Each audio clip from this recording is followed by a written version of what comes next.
start getting this good knee mount here, and all our knee mount, or really all submissions, you don't want to drill just with the intention of taking it whenever you want it. It's just take it whenever you can, based on his reaction. So I give him a good knee mount here, and usually the first thing that happens as soon as I give him a good knee mount, oh, they want to touch that knee. They don't like that knee in the chest there. They're going to touch it. And so as soon as he touches this knee, watch out, baby. He touches this knee, I'm going to hook this head, and I'm going to punch the mat underneath him. And now, when I do this, a lot of people, like for Dave here, most of the time when you're in Dave's position, people will try to help you, and they'll straighten this arm out, thinking they're gonna help you finish it. Well, really, if they straighten their arm out, I would actually take a short bar, or I would end up losing it altogether. So, for the person who is being drilled on, don't help them. Just stay in the position that you started with. So he's starting right here. He's just going to relax, and he's not going to try to actually go with me or make it any easier on me. So I get a good knee mount, and he pushes on that knee. And now, instead of reaching and just grabbing the tricep here or the elbow, I'm going to turn it. I'm not just going to pick it and pull it here. See, if I pull it straight to me, that's what's going to straighten it, and a lot of times I'll lose it in the transition. So I'm going to keep it bent. And one of the things that helps me keep this bent is I put my elbow right on the back of the wrist, and I roll it. And I pick him up to me. Now you see how that puts our arms in line with each other here? His forearm, his wrist is locked in the bend of my elbow, and I'm not pushing on the back of his elbow, I'm pushing more on the underside. Okay, where it would rest right against his rib. Pushing here and just cupping it. And I'm using my palm and my elbow to get that turn. So this motion here, turning it at a right angle, actually helps get him on his side. I don't have to actually deal with a lot of his weight. I'm making it uncomfortable, almost like a shoulder lock, to get him to turn for me. Now, you notice I took my weight off of him. So a lot of times people try to do this, I get this knee out here, and now they try to go here and they try to push and pull at the same time. This is where they straighten the arm too. I don't get him on his side because I don't take my weight off. So I got to take my weight off just like I was doing when we were chasing him for the knee mount. So one more time here, boom, here, stand up. And you see I'm gonna lay his belly right on my shin here. And that's the time to go. As soon as I feel it lay right across my shin, it's an easy set. Look at my foot is already even with his head. I'm just going to turn 180 degrees, and my heel should end up either in his neck or his armpit, whichever one doesn't matter. But I keep this tight to me. I don't let this actually straighten out or anything at all. I glue it to my chest and put that point of the elbow there, and this way I can keep turning, and I have a good grip. I have all this bend here to help pick him up if I need to. It's good and solid, even if it's slippery. You have that frame to help catch.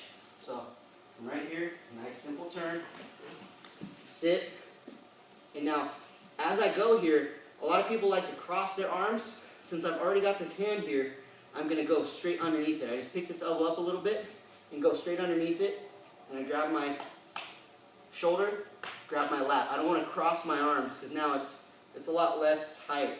I don't have like the gi, I don't have anything else to help grip it. I'm pulling my elbows in tight, pulling my heels in tight, pinching, and letting the relaxing or the releasing of the bend in my back here be the actual finish. So I'm just going to straighten and relax down. I shouldn't hit the mat without finishing him. If I do, then everything's too loose, and then that means his arm actually came off of my chest. I don't want to go here and finish with my arms. I want to use my whole body. I don't want to have to actually use any kind of strength and then have to pick myself up off the mat to finish it. I can if I need to, but it's not ideal. Right here, kick, sit flat down right next to his shoulder, lift, shoot this under, all the way to my back.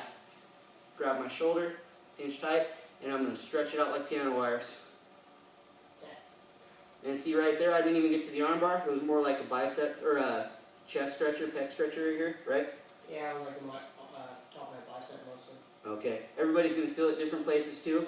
So I want to add, and that's another point too. I'm actually trying to pull his shoulder out of socket as I do this.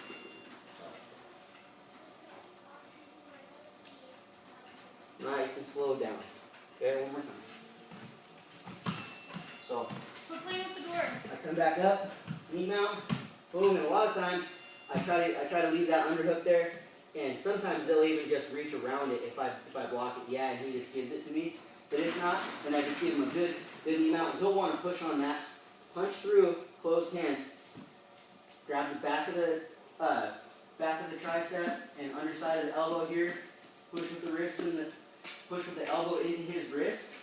As I back off of him, take my weight off of him, pulling this to my chest, under. This shin goes straight to his back before I actually sit down.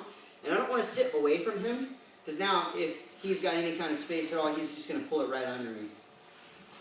So I want to sit with my butt touching his back. This goes up, and as I step, this foot and this hand come around same time. Boom, here. So when you first underhook it, are you going to keep your chest on it, or you don't do that until you pull into you? I usually bring it to me, and that's part of the reason I grab it like that. I won't actually need my knee here, but that's part of the reason I grab it the way I do, so I don't have to go to it and now wrap myself up and then grab it. So if I just grab here and I just pull it, I can slide off. He straightens that arm, and then I lose that grip, that shelf there. So I go here, and I'm not just trying to pull it. You see how this wrist doesn't move? I'm trying to take this wrist and put it in line with the shoulder. So I could even use two hands and turn it here. If I wanted, I could actually turn this into like a cop move and arrest him. You see this in a lot of traditional martial arts. And then now I take it up. Okay? So it's that shoulder lock move. And you'll see actually that finish a lot with people trying to finish Kimura. Go ahead and get on your side. Instead of just here, if I can stop him from turning, you'll see this. It doesn't matter if you have his hands figure four or anything. That, as long as his hand is in line with his elbow, and even with his shoulder, you'll get that reaction in the body. Now, the shoulder lock depends on whether or not I can stabilize his body, but I'm not going shoulder lock, going far side spinning armbar, pick this up, and I'm not just pulling it to me, because I'll lose it. He can go ahead and turn his thumb that way, and just pull that elbow back. Yeah. So, I want to try to use my elbow against his wrist, and turn him. Almost like I'm trying to arrest him here. Set. Swing.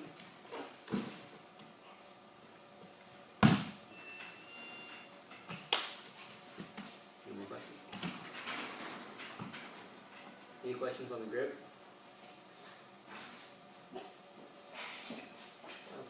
So, I think you kind of touched on, like, instead of going like elbow to elbow, you were just going hand on the back of the elbow and just turning it. Yeah. So if we're in line here, I wouldn't reach all the way to the back and try to pull it.